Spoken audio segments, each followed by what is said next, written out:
وقت کہلائے گا جب نہ تو فعل ہو اس سے پہلے نہ شبہ فعل ہو، تو اس کو ہم کیا کہیں گے؟ ایسے جار مجرور کو ظرف مستقر۔ آگے بڑھتے ہیں جی، یہیں سے ہم نے انٹری ڈالی ہے نیچے ایرو دے کے۔ ہمارا جملہ ہے الحمدللہ۔ کیا جملہ ہے؟ ہمارا جملہ ہے صرف الحمدللہ، الحمدللہ رب العالمین۔ ٹھیک ہے جی؟ یہ جب آپ ترکیب میں یا عربی زبان کو سمجھنے میں آتے ہیں تو اس کو ثابت کرنا پڑتا ہے۔ آپ نے اس کا ترجمہ کرنا ہے عربی زبان کے لیے، ترجمہ کرنے کے لیے یہ ثابت کرنا پڑتا ہے کہ الحمدہ کیوں نہیں ہے، ال ہے کیوں ہے۔ ایک ایک بات کو، مادہ کیا ہے؟ ہا میم دال ہے، بھئی ال کہاں سے آ گیا؟ آپ نے دال پیش دو کیسے کر لیا؟ ٹھیک ہے، تو یہ ساری باتیں کرتے کرتے جب ہم کہتے ہیں الحمد، تو کہتے ہیں یہ الف لام کیا ہے؟ یہ جی معرف باللام ہے۔ ٹھیک ہے، معرفہ معرف باللام کی وجہ سے ہے، جس کا مطلب ہے یہ اسم ہے۔ یہ کیا ہے؟ اسم ہے۔ تو اسم معرفہ ہے، نکرہ نہیں ہے، کیوں ال نے اس کو آ کے معرفہ کر دیا، یہ طے ہو گیا۔ تو اس کا مطلب ہے یہ تو پورا ہی ہو گیا۔ اگر یہ حمدن تھا تو دال پیش دو کیسے ہوا؟ ال نے آ کے ہلکا کر دیا اس کو، تو یہ الحمدو ہو گیا۔ تو ساری بات ہو گئی، معرفہ بھی بن گیا، دن سے دو بھی ہو گیا، تو اس کے بعد کوئی بات نہیں ہے۔ اس طرح ایک ایک لفظ کو آپ نے بنا سنوار کے سمجھ کے آگے جانا۔ لو جی ہم آگے بڑھتے ہیں للہ۔ تو یہ لام اور اللہ دونوں کا مجموعہ ہے۔ اس پہ بہت بار نوید صاحب نے بات کی ہوئی ہے، ہم اپنے چیپٹر پہ رہیں گے اس کے بارے میں، وہ ترکیب کے پاس نہیں جائیں گے، صرفی جو اس کی بات بحث ہے۔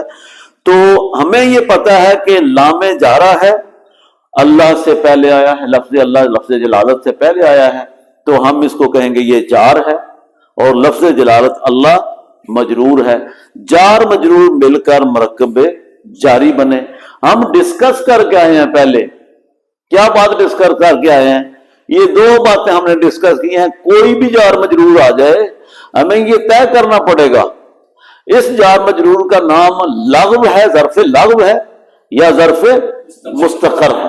دونوں میں سے ایک بات کہنی پڑے گی جملے کے اندر۔ تو یہاں پہ آ جاتے ہیں کہ بھئی ہم نے پڑھا تھا کہ جار مجرور سے پہلے یہ ہے جار مجرور، اگر تو فعل یا شبہ فعل ہوتا تو ہم اس کو نام کیا دیتے؟ ظرف لغو دیتے۔ ٹھیک ہے، ہم نے دیکھا تو یہ تو پہلے سے ہم نے طے کر لیا کہ الحمد کی کیلکولیشن کی، تو یہ تو معرف باللام اسم نکل آیا، بات ختم ہو۔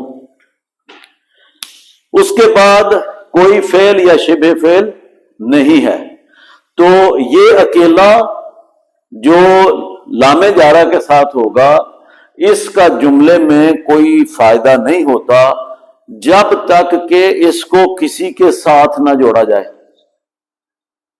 کسی کے ساتھ نہ جوڑا جائے۔ اچھا یہ بڑی پاور رکھتا ہے، یہ ایسے ہی جس کے ساتھ مطلب چلو جی تو اس کے ساتھ نکل جا، یہ والی بات نہیں ہے۔ یہ ایکوریٹلی جار مجرور مرکب جاری اس مقام تک بات کو لے کے جاتا ہے، ایکوریٹلی ہٹ کرتا ہے جہاں اس جملے کا مقصد ہوتا ہے، جہاں اس جملے کا مقصد ہوتا ہے۔ آئیے دیکھتے ہیں۔ اچھا جی یہ جو بات کرتے ہیں نا جی وہ محذوف اسم، وہ اب ہم اس پہ آ جاتے ہیں۔ یہ تو باتیں ہیں ہی کہ ہم نے یہ ثابت کر لیا کہ جب شبہ فعل یا فعل نہیں ہے جار مجرور سے پہلے، تو اس جار مجرور کو ہم کیا کہیں گے؟ ظرف مستقر۔ ٹھیک ہے، اتنا تو ہمیں پکا پتہ چل گیا۔ اور جہاں بھی مرکب جاری آئے گا فعل شبہ فعل نہیں ہے تو کیا نام دیں گے؟ ظرف مستقر۔ ٹھیک ہے، یہ تو بات طے ہو گئی۔ تو اس کلیے کو لے کے پورے قرآن پاک میں جائیں۔ ٹھیک ہے، اچھا اب ایک میں نے ساتھ لکھا ہوا ہے متعلق۔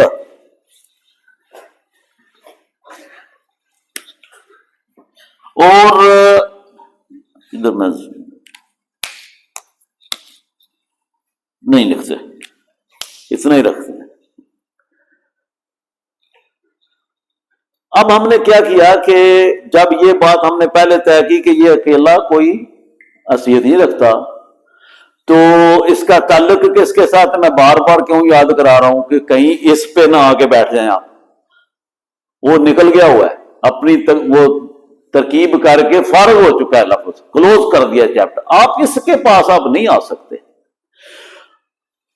اس مستقر کو، ظرف مستقر کو جب یہ بھی نہیں ملا، فعل بھی اور شبہ فعل بھی نہیں ملا، تو پھر جو علماء ہیں، جو صرف نحو کے ماسٹر لوگ ہیں، وہ کہتے ہیں کہ ہمیں ایک ایسی بات ڈھونڈنی ہے، ایسا کوئی فعل دے کے آنا ہے جو ہم تصور کر لیں۔ میں یہ لفظ میں اپنی طرف سے بول رہا ہوں آپ کو سمجھانے کے لیے۔ ایک خیالی بات بنا لیتے ہیں کہ دیکھیں جی، کلیات ثابت کرنا ہے، جو ہم پہلے بات کر چکے ہیں کہ بھائی اس میں اگر وہ نہیں ہے تو اس کو ظرف مستقر کہتے ہیں۔ وہ کس بنیاد پہ کہتے ہیں؟ ابھی وہ بات چلنے لگی ہے۔ وہ بنیاد یہ ہے کہ ہم اپنی طرف سے یہ چند کلمات ہیں، وہ میں آپ کو لسٹ میں دے دوں گا، ان میں سے ایک کلمہ ہے واجب ثابت، اور بھی ہیں، تو اس کا ہم نے ایک فعل لیا ہے، یہ فعل نہیں ہے، ثابتن ہے۔ اچھا، ہمیں ایک اور بات بھی کر لوں، شبہ فعل جو ہے اس میں ہم اگلے لیکچر میں رکھیں گے کہ نبی صاحب آگے بیٹھ گئے ہیں، سیغہ صفت، ایک ٹرمینالوجی ہے سیغہ صفت۔ جو سیغہ صفت ہے وہ کیا ہے؟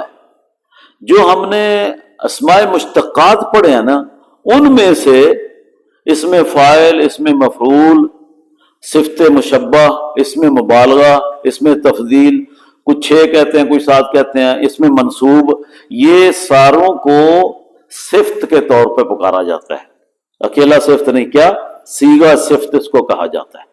تو اس اعتبار سے یہ اگر دیکھا جائے تو ثابت بر وزن فاعل ہے، ٹھیک ہے، تو یہ اس میں فاعل ہے قسم کا، یہ فعل نہیں ہے۔ ہم نے کہا جی کہ اس میں ایک چیز ہم اپنی طرف سے لے کے آئے کہ یہ حذف کی گئی ہے، محذوف، یہ لفظ محذوف ہے یہاں پہ، کس کے درمیان؟ الحمد اور للہ کے درمیان، یہاں پہ، اس لیے میں نے الحمد کو لکھ کے آگے ثابت لکھا، پھر للہ لکھا ہے۔ تو ہم جب پڑھیں گے الحمد ثابت للہ، یہ اصل جملہ ہے۔ آپ کو یہ عام بندہ سننے والا کہے تو مجھے پتہ نہیں کیا قرار دے دے کہ یہ نئی کو سورہ فاتحہ لے کے آ گیا، حقیقتاً اسی بنیاد پہ ہی ہے، الحمد ثابت للہ۔ کچھ لوگ واجب للہ بھی کہتے ہیں، اس کی بھی تفصیل اللہ ہے، ہم سمپل رکھتے ہیں، اسی کے ساتھ بات کریں گے۔ لو جی، یہ ہم کہتے ہیں یہ محذوف اس میں فاعل ہے، اور ہم نے جانتے ہوئے یہاں لکھ لیا ہے ثابت کرنے کے لیے، اس کا کوئی رابطہ کسی سے تو بنانا ہے، تو ہمیں لا کر رکھنا پڑا ہے تاکہ ہم ثابت کریں۔ صیغہ واحد مذکر ہے، فاعل فاعلان فاعلون، تو ثابت پہلا صیغہ ہے، تو اسی بنیاد پہ میں کاؤنٹ کر کے کہہ رہا ہوں یہ صیغہ واحد مذکر ہے، اور اس میں ہوا ضمیر جو ہے وہ کیا ہے؟ مستتر ہے۔ اس کا میں مستتر والا پنڈی اور مستتار والی پنڈی میں مکا دینی ہے کہ جو مرضی کہو، ٹھیک ہے، یہ ایک دن جی دونوں ٹھیک نے، ٹھیک ہے جی، نہیں دونوں پڑھے جا سکتے ہیں، دونوں بولے جا سکتے ہیں، چل نہیں اس طرح نہیں، میں لاجیکلی ثابت کروں گا، فی الحال چھوڑ دیں آپ۔ تو مستتر ہی کہیں جو کہتے ہیں، ہوا ضمیر کیا ہے؟ مستتر ہے، اس میں چھپی ہوئی ہے